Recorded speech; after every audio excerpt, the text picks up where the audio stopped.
ఇతను ఎవరో ఎవరికీ తెలియదు. బట్టలు లేకుండా రోడ్డు మీద తిరుగుతుంటే ఎవరో ఒక గోచీ పెట్టి, ఇతనిలో దేవుడున్నాడు అని జనాలకి చెప్పాడు. ఆ తర్వాత ఏమైందో మీ ఫోను తెరమీద చూడండి. నేను దేవుణ్ణి కాదురా, నేను సాధారణ మనిషిని.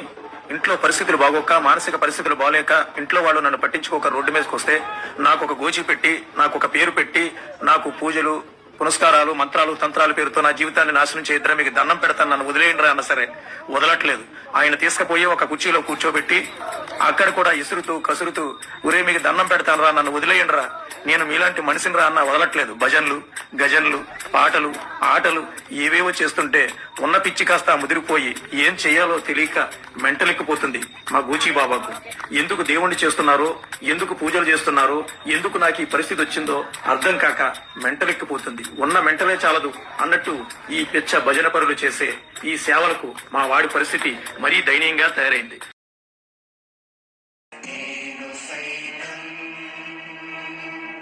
మిత్రులారా, దయచేసి సబ్స్క్రైబ్, లైక్, కామెంట్, షేర్ చేయండి.